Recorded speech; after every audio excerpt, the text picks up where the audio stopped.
So good morning. We'll talk in the first half of this morning's session about visualization, presenting the results of multi-level modeling.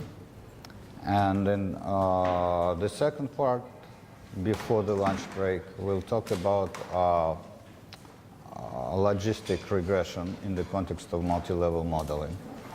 After the lunch break, there will be another practical session, and this will conclude our small workshop. So, when you have a large number of groups, say in example with schools that I offered yesterday, there were 132 groups. And if the model is more or less complex, there will be 132 intercepts and 132 random slopes if there is one explanatory variable, and if there are varying slopes for two explanatory variables, the number of coefficients will increase, obviously. So theoretically, you could still put all those,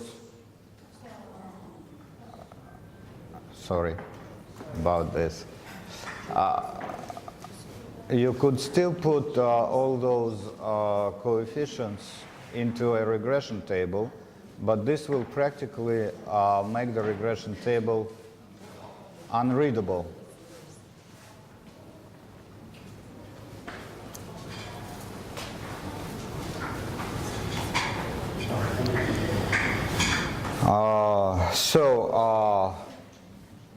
Therefore, one has to know how to visualize and present the results of multi-level regression. So these multitude of coefficients can be presented in a graphic form, and sometimes it is helpful because it may turn out, for instance, that your random slopes are only necessary because there is one class, one group that differs from all the others, and therefore a model with random slopes fits the data better than the model with fixed slopes. So if not for that one outlier of a group, the model with fixed groups might work better. So again, it's hard to tell without visualizing the data, visualizing the slopes, if they differ from each other significantly.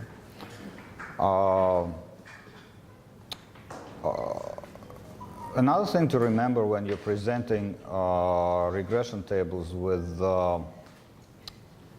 multi-level models is that people typically confine themselves to presenting fixed effects. And fixed effects are, of course, interesting, and they tell you some story, but this is not all the story, right? So I think it is also a good idea to include variance components in the regression table when you deal with multi-level regressions. In other words, you should show, okay, the fixed effect of this beta, of this slope, is this. But then the variance of these slopes, the variance component, is this. And then people would realize that there is some variation within certain limits to the effect, because the fixed effect might be, for instance, positive, but for some groups, given that it varies, the slope varies, it may be negative. If you only present fixed effects, it doesn't tell the whole story. Then there is, I'll say a few words about R-square also. Yeah. Then there is a question, how to assess the fit of the model. And because even in the case of a linear multi-level regression, the estimator is maximum likelihood, what you have is really deviance. So you have criteria such as Ikaike information criteria, Bayesian information criteria, and so on. Still, nevertheless, some people insist on having measures of regression fit. And at one point I was working on an article with Ronald Engelhardt, and he absolutely demanded that I provide R square. And this is a complex issue because there are several alternative approaches to calculate R square in multi-level models. First, you can calculate pseudo R squares that are quite transparent, but they are not quite R squares. For instance, people calculate the correlation coefficient between the observed values of y and predicted values of y, and then they square this correlation coefficient and call it R square. Well, this is a measure of goodness of fit in a way, because if your regression model is good, then the correlation between the observed values and predicted values should be high. But still, it is not really an R square. There are more complex approaches to calculating R square in at least linear multi-level regressions. But scholarly opinion is divided, and there are several alternative approaches to calculate an R square. And Andrew Gelman, whose book we distributed, wrote an article recently presenting his version on how to calculate R square. There is an older approach suggested by Snyders and Bosker, whose work we also referenced in this school example that I showed yesterday. They think R square should be calculated differently. There are still other scholars have their own approach, and therefore, while there is no consensus in the scholarly community as to how to calculate R square for multi-level model, the best and safest approach is to avoid presenting R square in these models. Where you absolutely must, well, you can choose yourself. And when, as I mentioned, Engelhardt demanded that I calculate R square, I calculated the so-called marginal and conditional R square that sort of decomposes the variance explained into variance explained by fixed factors, fixed part of the equation, and the overall fixed plus random. This is called conditional, whereas fixed effects is called marginal. But this is just one approach out of many, and if you are planning to use R, there is an algorithm to calculate this sort of R square. It's implemented in a package, you said, because I used it raw. I simply used the function suggested.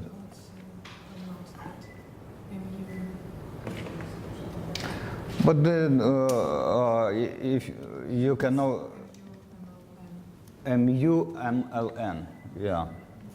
This package has a routine to calculate R square. But I think still the best approach is to avoid presenting chi square. For instance, R square is based on the idea that you sum the squared residuals, right? But residuals are dependent on groups, and variance within groups is different, because especially if you have a random slopes model, right, there is heteroskedasticity, right? So then each group has its own variance, and the calculation of squared residuals to present an overall fit for the whole model is problematic, at least for this reason. And there are many other reasons why there are problems calculating R square. So, as for visualizing, there are essentially two routes to go, and they are not mutually exclusive. You can use both in your publication and even in the analysis, because even before the publication, you need yourself to understand what's going on, and therefore visualization will also be helpful to you. So one way is to simply plot the random intercepts altogether with their confidence intervals and see whether they differ significantly or not. And you can do the same routine with the random slopes, again, to see whether the groups significantly differ from each other in terms of slopes. So this is one useful approach. And then another thing you could do is to look at interesting cases. That is, let's say you have 130 groups.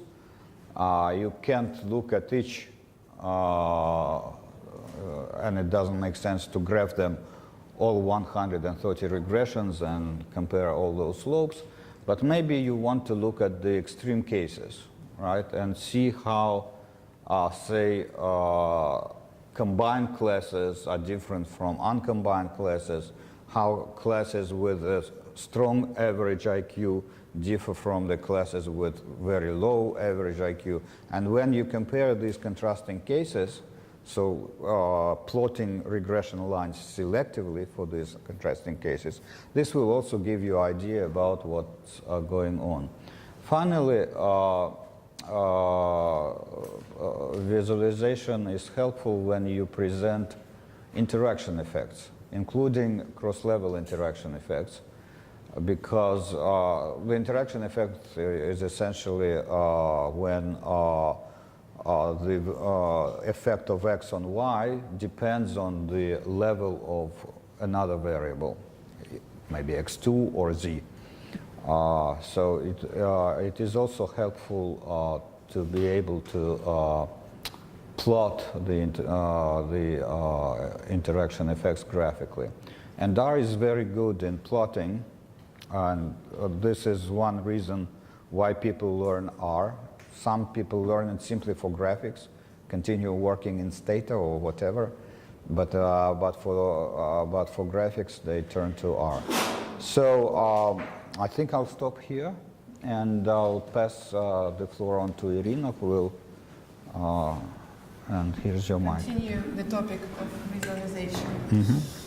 So this is coming back to the point of presenting tables. Here I just want to visualize a little bit what Eduard was trying to point out. So here, these are models from the yesterday example, and here, including interaction terms, we have only 6 fixed effects and only 2 random effects, and only 4 models. And already this table looks rather cumbersome. Imagine if we have more variables and more models. On one hand, it might be relatively convenient when you need to compare many different models directly. And in table form, I think it's the only maybe reason when you have one coefficient in one row in many models that might be convenient means of comparison. But on the other hand, when we have so many figures, digits presented on this one page, it's really hard to grasp even small part of it. That means that usually interpretation of a model goes to just seeing stars if the effect is significant or not, and that's basically it. But it can be much more than that. Just in case to repeat, so here we have all fixed effect, and also what sometimes is omitted in papers, but I think, and as Eduard said, is important to present, is random part as well. So it is important to have both. But what is the alternative? How can we replace, for example, a table? As Eduard already said, visualization is a very strong part of R. And there are three ways that graphics work in R. One is basic R system, when you basically don't use any package, and you build a plot piece by piece, step by step. We will get the feeling of it today. Eduard will show us. This is the original version of graphic, and here you will probably continue the feeling of the steep curve of learning R. It is very flexible, so you can visualize basically anything you can imagine. But you need to know programming. But you need to know programming. Yes. And the defaults are very, well, not to say ugly, but they're very simple. So if you want to make a publishable version of figure, you will need to put some effort in it. But of course, this is something that people could work with, and they wanted to make it more user-friendly. And there are... I've published very simple graphs. They accepted publication. Okay. But it's nice to be able also to do fancy publication. Yes, it doesn't mean you cannot make them more pretty and more, nicer to look at. Yeah, so people try to make our life easier. And the next package that tried to do that is the Lattice package. It is very convenient to use when you need to visualize something, when you need to plot many figures of the same things. For example, if you want to plot some scatter plot for all the grouping cases on your second level, for many groups, for many different groups. It has very simple interface for that particular case. The next one is actually my favorite, and well, many people think that this is, yesterday I mentioned two packages that's kind of competing for the best package written in R, and Ggplot is the second one. It presents the idea of graphics as a language. So the author of the package divided building a plot into several layers and constructed kind of specific grammar for it. So as in language, we have sentence structure. He kind of invented this structure for building a figure. It's very intuitive to learn and still very flexible. You have many options to adjust, and you can make very, very nice figures using it. But today we will mainly working with the package that is called Ggplot.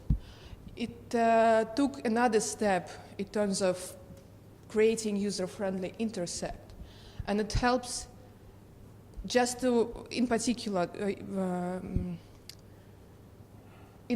for multi-level modeling, for example. It can take just a model that you created in R, and based on object of model, create multiple very useful figures. And it also uses Ggplot as its own background. So it just replaced the needed work that you would need to do, how to transform results from a model to be able to plot it in Ggplot. It makes it for you. So now we will look at it, how to use it. This is just a reminder of, I think last model we saw yesterday. No, it wasn't yesterday. This is another model. that we didn't go through yesterday, but it's a model based on the same data. So you can see that there is a cross-level interaction effect, like it was yesterday, but there are more variables, including SES, which is the individual level variable, and IQ average, which is the second level variable. So it's a bit more complex than the one. Yes. So we stated yesterday on the last model was the interaction effect, and this adds two additional fixed effects to the model. These are class level effects, second level effects. Just as a reminder, we can look at the results.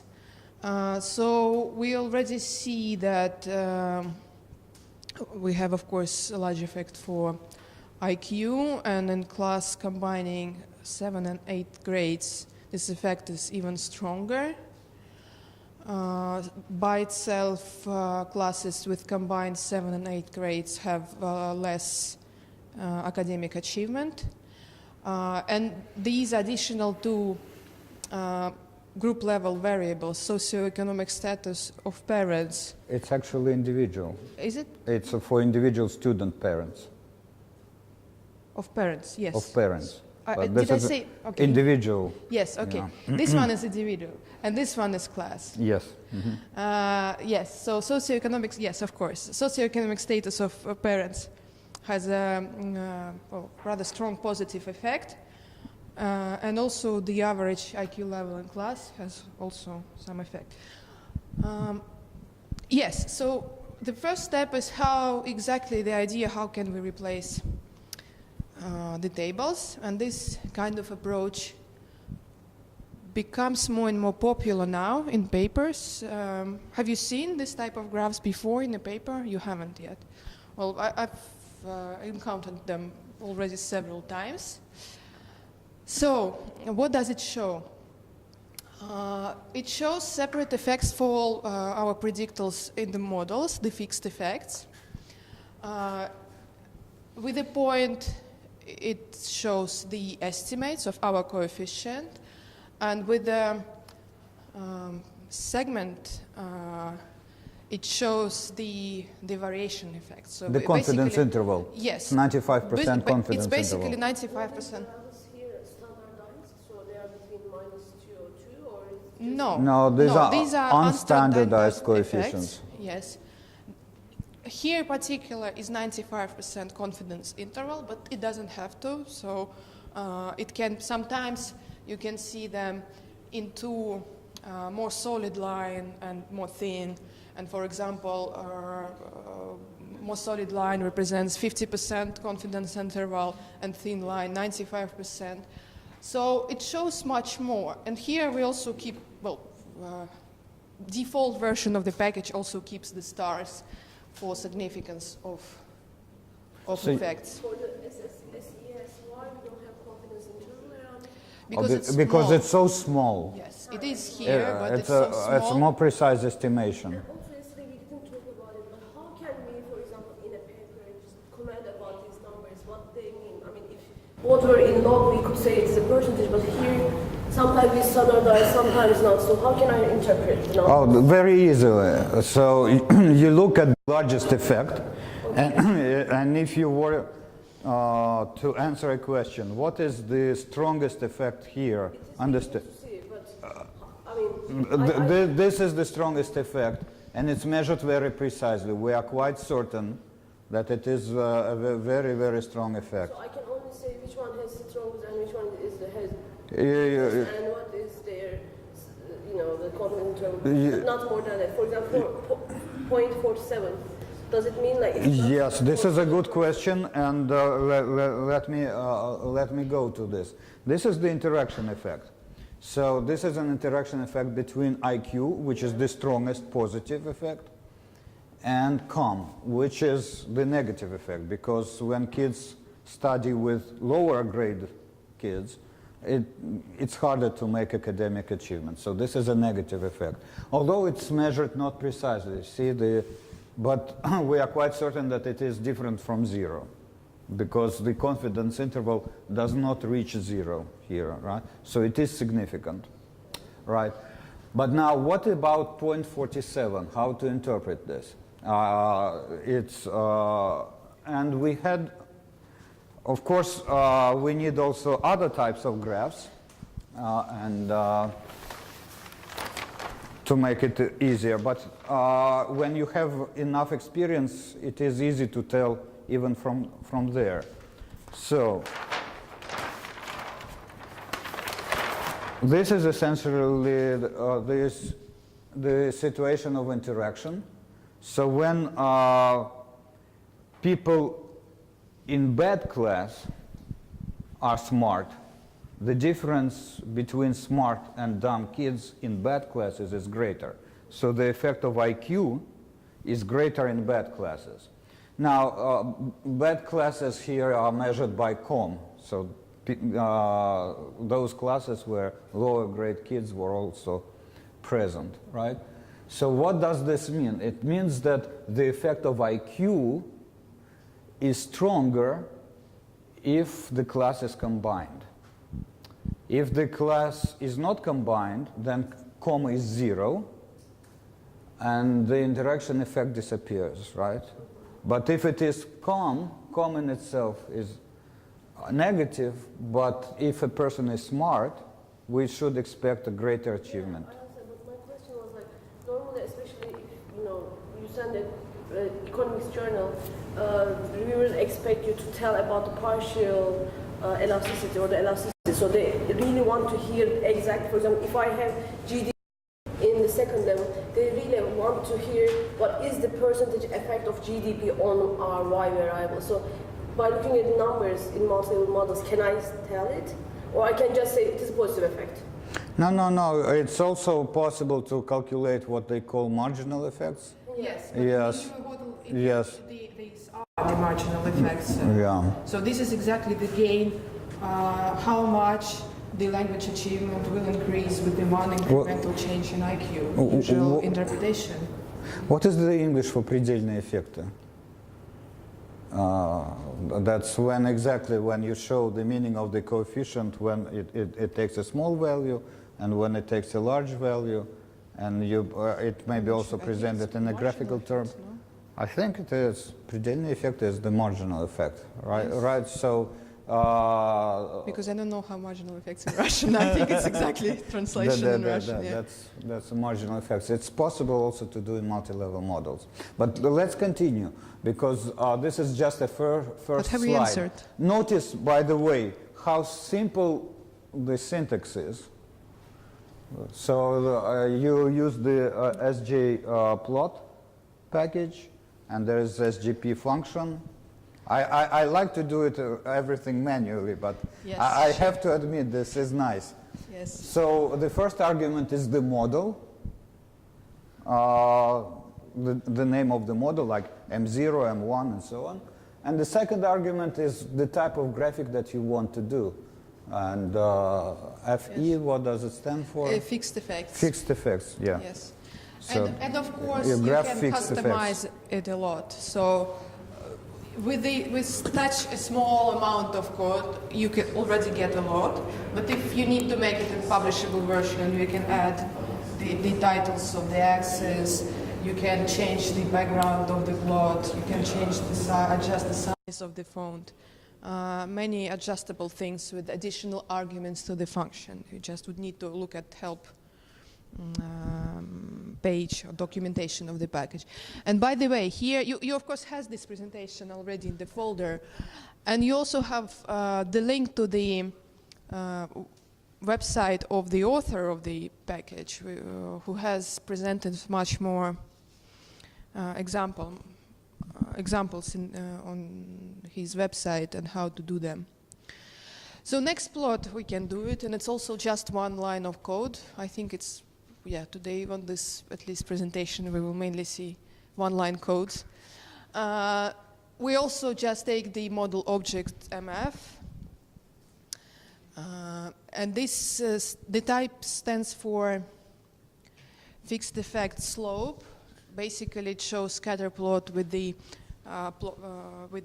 slope of the model for fixed effects. by default, if you don't specify which variable you want to plot it will plot you for every variable. But here I just pick up one individual level variable that we're mostly interested in, IQ. Scatter plot is also, well, in a way, plotted rather nicely because it's reduced the overplot, and transparency of dots on the plot depends on how many data points are in this particular region. And it's also with the additional argument show CI equals true, plots confidence interval for the slope. Yes, sure. If it will don't specify the words, it will also be in the... Yes, but it will still plot them with the individual data points. So you will get for, so usually for grouping variable you have values of x much less varied, of course, because for each group you have only one data point. So you will kind of have more graded visual plot. And this is, yes? But I didn't understand what I can conclude from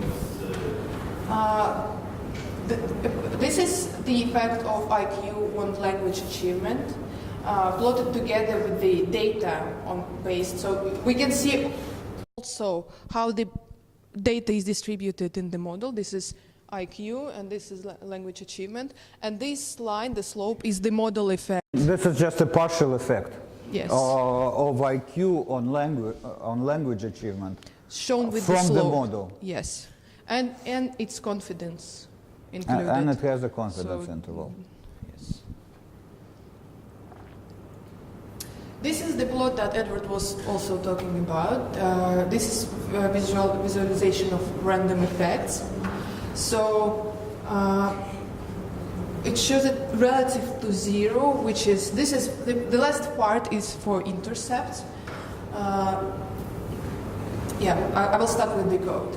So this is default option of figure. We don't need to specify type. If you don't specify type in the function sgp-lmer, by default it will plot random effects. You may choose if you want to sort the random coefficient or not, and I've chosen to sort them by intercept. And by default it will also plot the actual point estimates for each group. But because we have so many groups here, it created quite a bit of overplot. So I removed those values with a specific argument, show values equal false. So the left part is for intercept. 0 stands for grand mean, which we have in our fixed part of the model.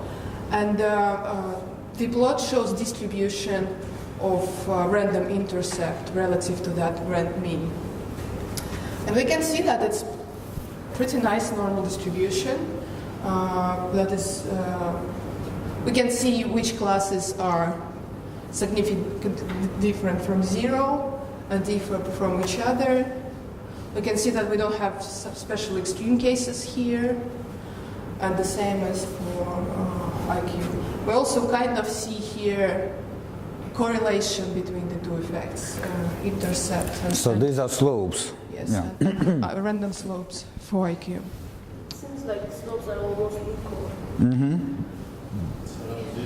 The thing is that the scale, so the scale, it's plotted on the same scale, and of course the scale of IQ effect is much smaller. So we still have here significance effects here, Yeah, and less so. This one definitely is different from 0. Yes. And is positive. Yes. Whereas up there are some negative. Yes, but so only few. the top one is different from 0. So, and you can also see a negative correlation because red shows negative, blue positive, and so blue is here, red is here because they correlate negatively. So a negative intercept corresponds to a positive slope, and the other way around at the top of the graph. So even though the difference between slopes does not seem large, it is significant because these several slopes are significantly positive. That is, they are different from 0 and positive. And those are significant and negative. So there is a significant difference between them. What is the interpretation of intercept here? How can we do the interpretation?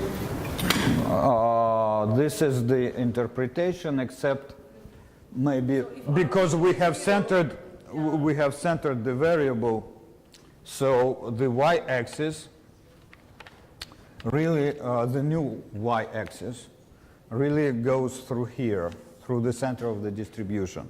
The mean right? Right, so this is one intercept and this is another intercept. Dependent. But X was IQ, Y is the language achievement. So for the average level of IQ, what is the language achievement? This is what it says then, right? Yes. Okay. So for people with the higher level of achievement and average IQ are the ones having this red plot on the IQ, but it seems it's negative. So. Yeah, it's negative, it's counterintuitive. Yes. But this is a partial effect. We are given all other variables in the model, like other things being equal.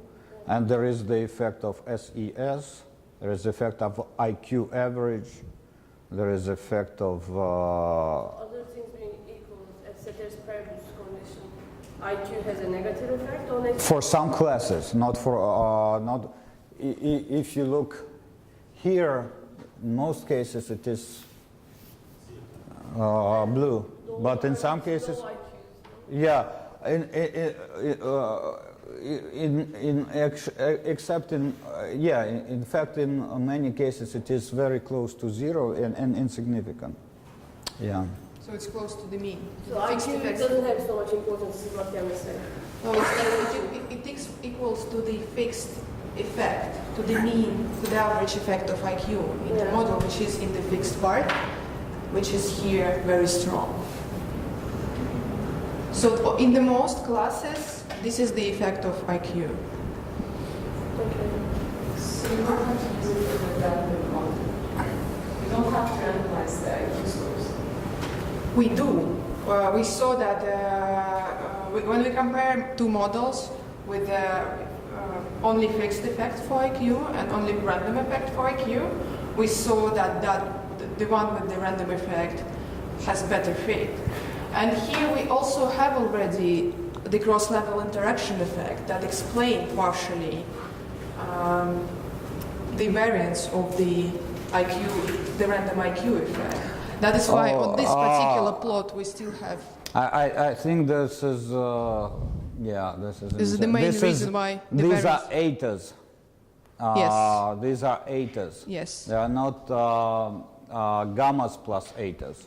So this is So therefore, and this is important, therefore, that most of them is 0 simply means that the fixed effect, 2 point something, which is positive effect, holds true for most of them. Whereas in some cases, there is a significant positive deviation from 2.11, or was it something? Yes. And Okay, so these are just these are etas. These are etas. Yes. Because, maybe, I wonder if it's possible to plot actual slopes rather than etas. yes, sure. Do you want me to do it now? Yeah, because that might be more intuitively.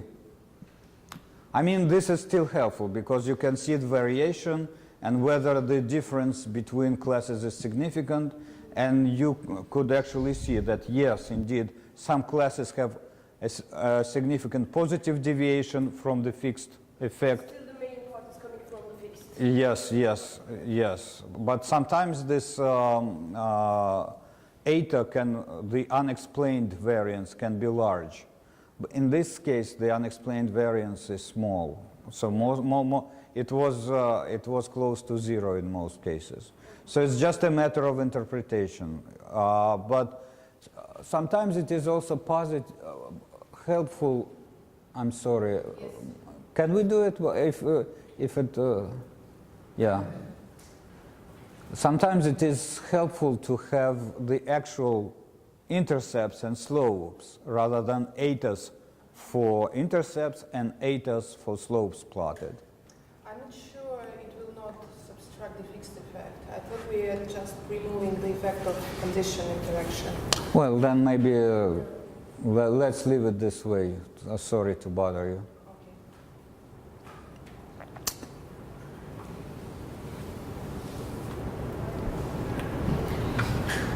Okay. Coming back to interpretation. These are exactly marginal effects, right? So they show the value of language achievement given the value of predictor and given everything else fixed at their averages, right? For the linear models, these plots usually don't have that much big importance because the interpretation of fixed effects is usually straightforward. That's what you get from your coefficient, from your fixed effect coefficient. But for logit models or probit models, which are really hard to interpret, these kind of plots are very useful and very often used. Show.CR yes. Show confidence interval. Yes, exactly. And type equals EF. Okay, I have shown exactly. So here we have what does it mean, EFF? effects, the use effects package. Here we have, by default, it plots this command, by default plots a panel for each predictor that is not included in interaction terms. So for interaction terms, we would need separate command. If you notice, the name of the function has changed. It's now not anymore Ggplot. It's now INT in the end stands for interaction. And here, this type of conditional effects shows actually additional gain in the language achievement with the value of predictor conditioned of the value of moderator effect. And here we also, actually there's something wrong with the confidence intervals here. But we also can, this gain shows the gain in the change of language achievement. We can show the same for predicted values. No, this is all correct. This is lower bound because the slope is smaller. Between, yeah. And this is the upper bound because this slope is greater. Yes, but for confidence for smaller and lower level also could be shown with 95%. I see. And I don't have it here. Do you have any question? Okay, but these are marginal effects. So this shows the results given everything else equal. And that means sometimes it shows unrealistic scenarios or values that are not presented in the data. Because it assumes essentially zero correlation with other variables, and there is also typically some correlation because, and this is why this ideal picture may be unrealistic. Yes, so to represent realistic picture, we can make a prediction plot. We go back again with the function Ggplot, but now we specify the type prediction for the plot. This particular type of plot requires the argument variables, which can have only two values. The first one will go at the x-axis, and the second one will be determine the condition on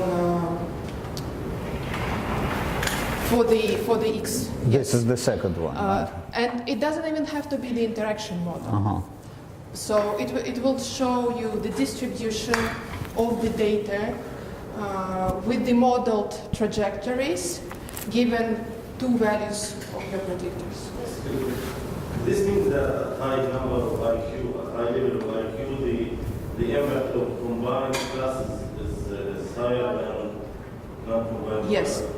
exactly. So you can see that in the blue line where the classes are combined, the difference between those who have small IQ, the minimum is a bit more than -8.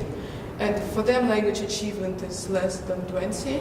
And the difference between this time point and the highest time point is bigger than on the red line. Is there a negative sign for IQ, or this is the average? Because yesterday you said that either George Bush is greater than This is normal IQ. It's not. You mean here? Here, null will be the mean, yes. because we have centered IQ. Yes. I, So IQ is centered, this- so 0 yes. means the mean. this is exactly, these are scales our data is presented on in Yeah. the data frame. So these are Right, exactly right. how IQ is specified And the in the distribution data is frame. skewed because maybe there are some outlying observations here that are not very numerous, but still there are some very, very dumb kids, unfortunately. And therefore there is a distribution to this way. But the weighted mean, I mean, the mean is still here. It's not here, it's here. And we also see that with this realistic scenario, this combined class factor variable has more importance for dumb kids than for smart kids, because the difference between here on that Yes. end is much smaller than here. So combined classes are not good in general. Only good for really serious people. Yes. Not in Netherlands, at Yeah. least. Okay, and here we're coming back to the base R system, and this is a nice visualization of separate classes in the data. And here is more old-fashioned classic way of our graphics, and I will pass the word to Eduard. Okay. Yeah, I have the mic on me. Yeah, so how much time is left before the break? So half an hour? Half an hour. Okay, good. Just enough. Because even though the graphs themselves may look simple, you will need to know some programming, or for those who have a knack for programming, maybe it's nicer to do it the old-fashioned way, because you are more in control, because the prepackaged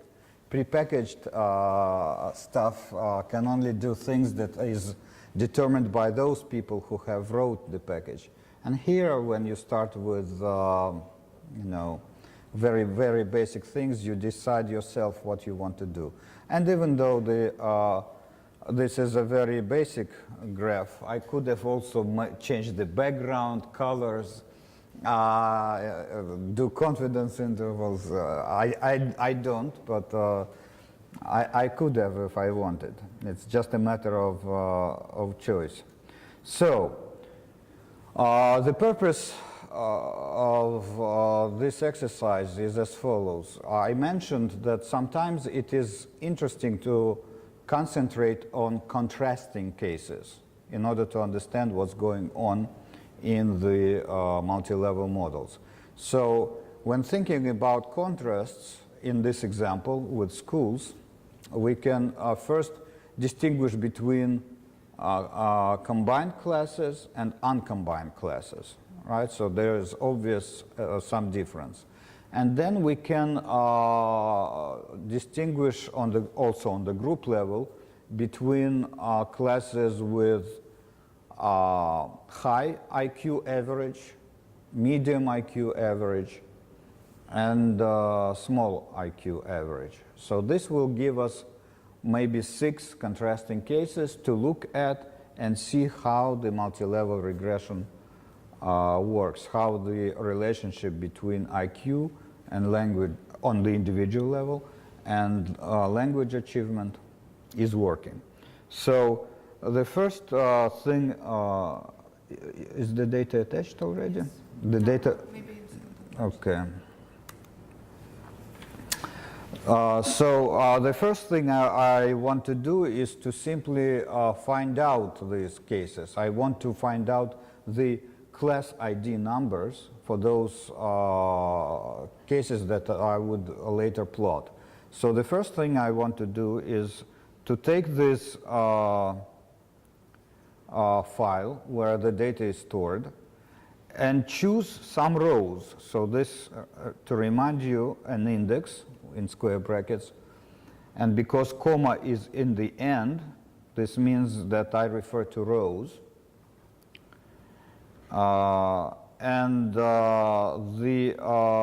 Instead of using simple number of rows, I choose a logical condition. So this logical condition is as follows: comb equals 0. So this means that the class is uncombined, and IQ average is less than minus 1.5. So we are talking about uncombined classes with low IQ average. So I want to find out such cases, and I execute this line, and the program gives me all the rows. There are several, and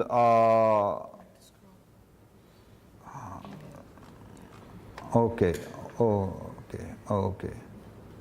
It's cut down because of the font size. Yeah, typically the letters are smaller here, and this gives me an opportunity to see more information on one screen. Have it here. Okay, so I'm looking at the class ID. So one class ID 180 would qualify, it would satisfy this condition. The next class would be 18,280, and this is it. So I could choose either of those two, and I decide simply randomly to choose 18,280. Could have been the other class. Likewise, I will not repeat the procedure, it's the same. I identify class ID for the other 5 groups, because the overall number of groups is 6 that I want to concentrate on for graphics. Right? So this is combined class and low IQ. This is uncombined class and high IQ, and so on and so forth. So overall, there are 6 groups, and I identify 6 ID numbers to work with. It's just preliminary work. Okay, there is a generic function coef that when applied to any model would give coefficients, but there are many coefficients, and this is followed by $sign class, which means that I want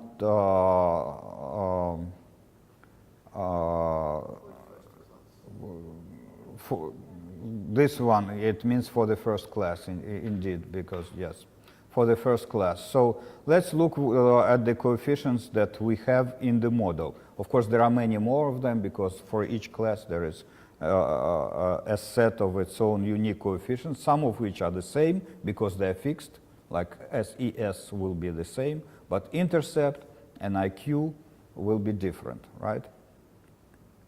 So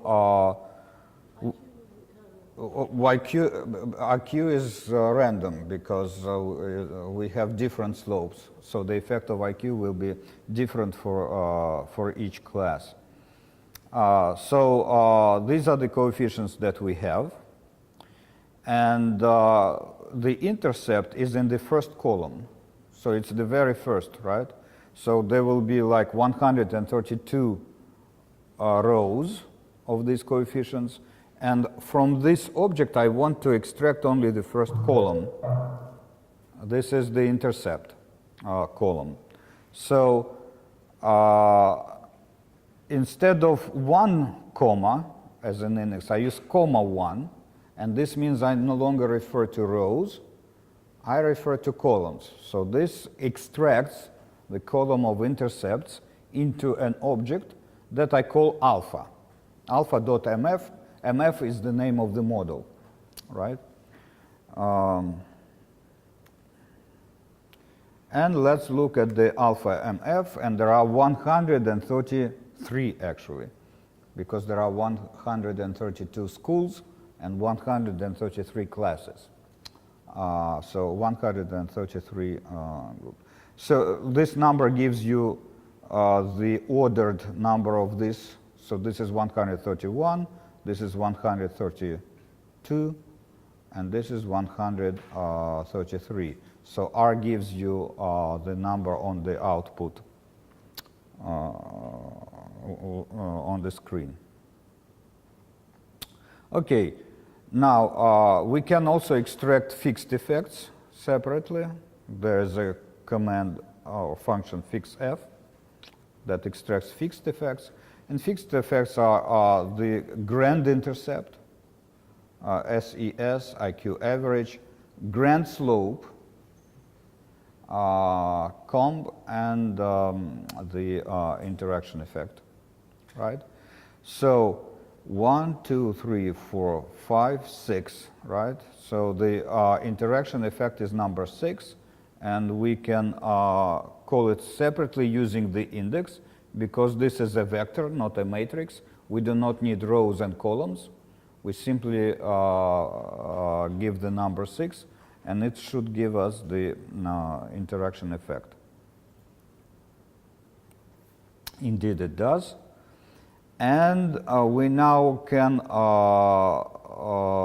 use the function tapply that we have already used yesterday. What does it do? It calculates mean of com effect for each class, right? So these are essentially means, and we save the object this in a new object called com. Let's check the length of com. There are 133 because there are 133 classes. There is 133 values in this object. And we can look at the first 10. The effect of com is either 0 or 1, right? Because it is either combined class or uncombined class. So the first row is the class ID because this is a named vector. And the second row are the effects of com, the values of com, either 0 or 1. And so now we have a vector of intercepts that we have created earlier, and now we can also create a vector of slopes. Let's call it beta IQ. So we extract coefficients. The fourth, meaning 1, 2, 3, 4, is this. Except this is not fixed, but it's from all coefficients, random coefficients. And then we multiply the fixed effect MF6 which is this, whether the class is combined or not, by this object com. So if com is 0, there is no effect, and if com is 1, this is the interaction effect that something is added up to the effect of IQ on the language achievement. So this is essentially to factor in the interaction effect to the slope of IQ. So that this is the overall effect of IQ, including the random slope and the interaction effect, right? Because the effect of IQ also depends on whether the class was combined or not. So we create the vector of slopes this way. And we can look at, yeah?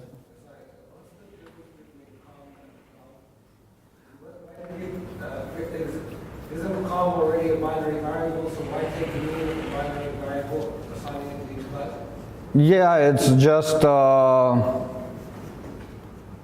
Originally, it has the length of the data. But yes, there are more than 2,000 cases. I wanted 133, right?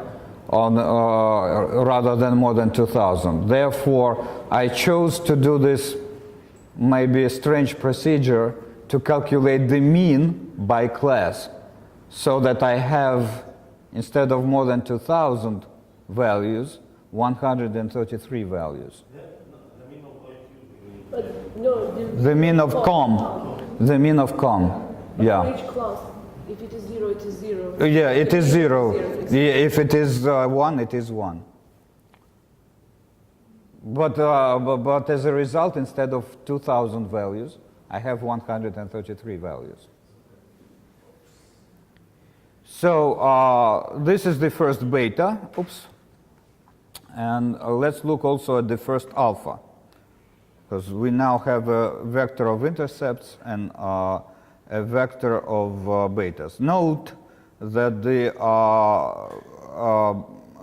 vector of betas is named, so we have class ID, whereas the vector for intercepts is not named. We only have the value without the class ID.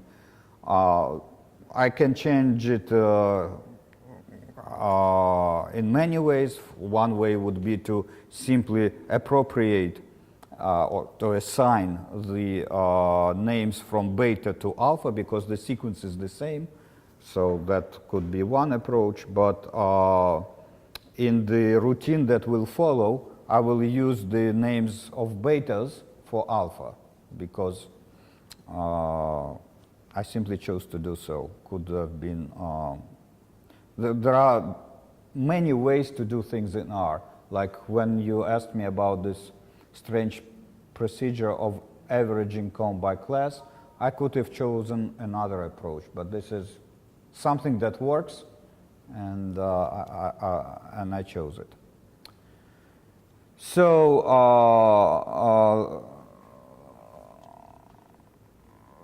but to show you that the names for beta will work for alpha, I use the names of beta as an index in a logical vector of 180. So I tell the program to only show those intercepts where the names for beta is 180. And lo and behold, it's the same first coefficient. It's the same first intercept. Names of alpha is null. Null is a special number, which means there is nothing.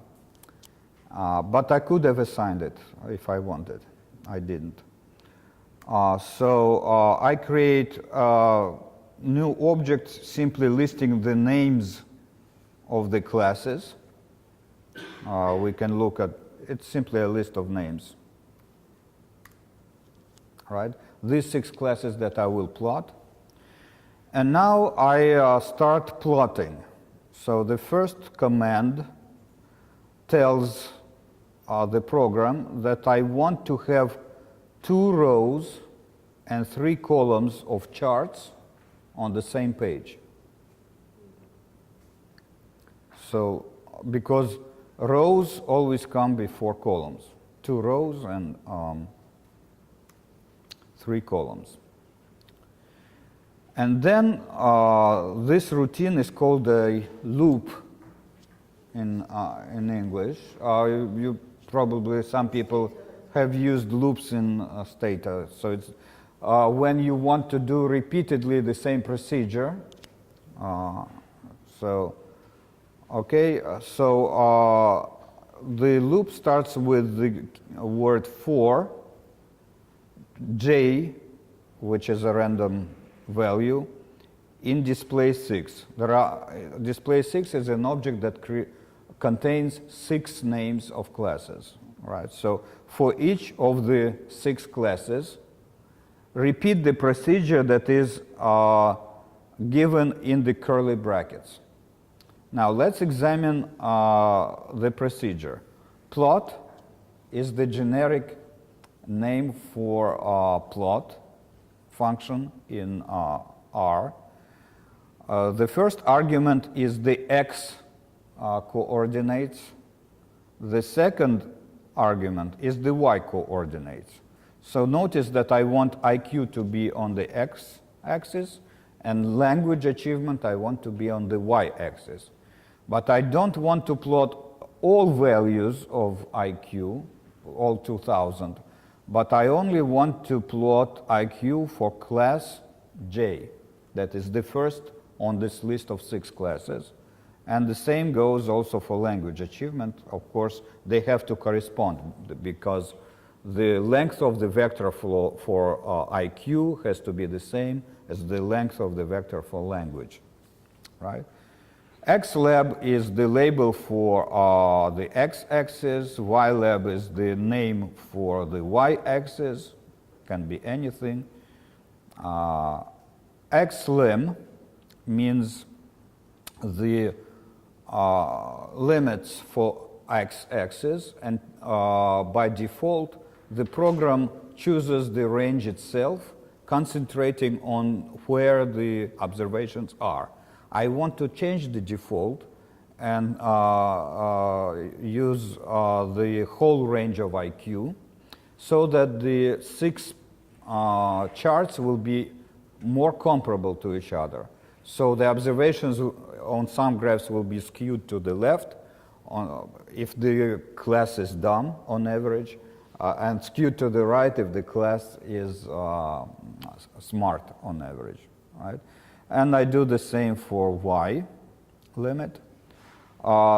This changes the size of the letters in the axis labels. So I make them slightly smaller. The default is 1, and you can make it 1.2, they will be bigger. You can make it 0.7, they will be smaller. I choose 0.8.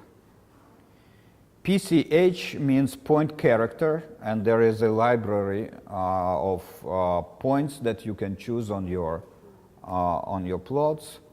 This is the point size. I want them to be somewhat smaller than average. This is the size of the title above the graph. And this is the name of the the name of the chart. So the title of the chart will be J, which means the name of the class ID number. If you want to write something else, you will write it in main after the main. Yes, after the main in quotation marks, if you want to.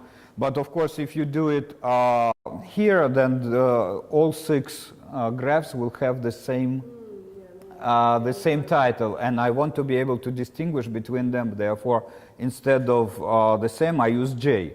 Like here, I use J, and here I also use J for the same. You will have 6 small graphs, and they will have small titles on top of them. Yes, it's also possible. Yes, yes, it is also possible. It is also possible. You can do fancy graphs. It will take a bit more coding, but you can do fancy graphs like this. By just doing No, you will write whatever you want to write, and then you put J after J in it. I'm not sure I can do it like this, but if I think about it, I will find a way to do it. Or I can simply Google it. Google helps a lot with R. So this will create a scatter plot. Okay. Then, in addition to the scatter plot, I want to have a regression line on each of these 6 graphs. So AB line means a straight line with 2 coefficients, alpha and beta. AB line. This is a function. So the first argument is the intercept. The second argument is the slope of the regression line. And there is an additional argument. I want the color of the regression line to be red. The default is black. Could also change the thickness of the line and many other things if I wanted to. So notice that I use the intercept for J, for class J, and I use slope for class J. How do I identify them? I identify them by the vector of names of beta IQ. These are classes ID, and there are 133, and out of 133, I want the program to choose J, because on each step in this loop, the J will change, right? So, and likewise, I identify the necessary slope. So this is the loop, and will this work in our studio?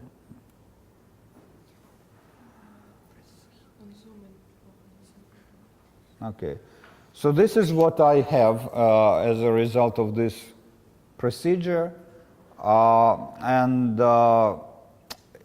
You can see several things on this graph. Okay, so the combined classes are on the bottom, I believe. The uncombined classes are here. And these are on average dumb kids, and these are on average smart kids. You can see this because the observations concentrate either to the left or to the right. And this column of graphs shows us the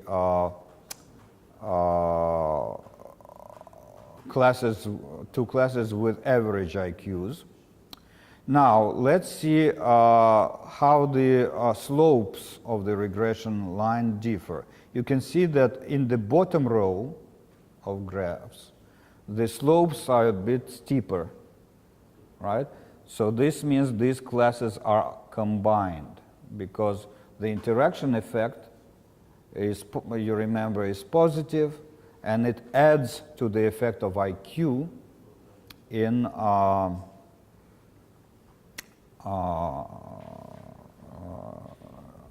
this case, right? So these regression lines are steeper.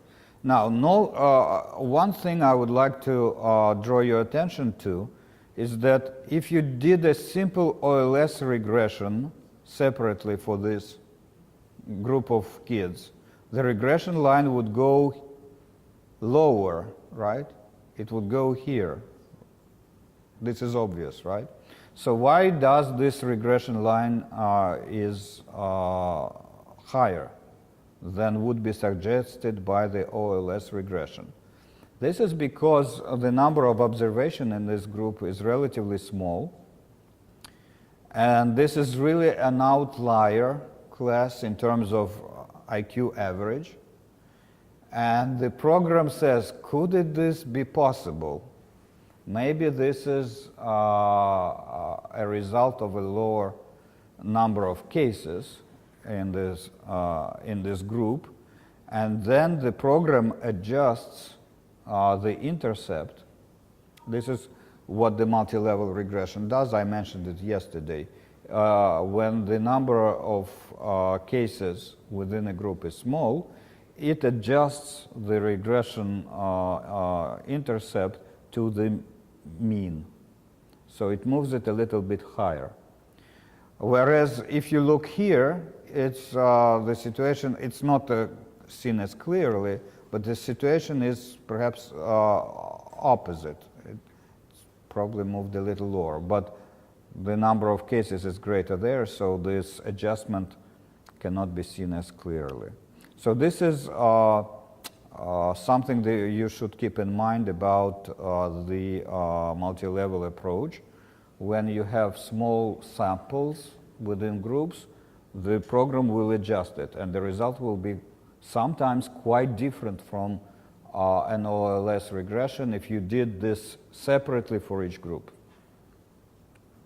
As I mentioned, the multi-level approach is a compromise between completely pooled data and completely unpooled data. So maybe this is it. What the time? Okay, so let's have a coffee break now.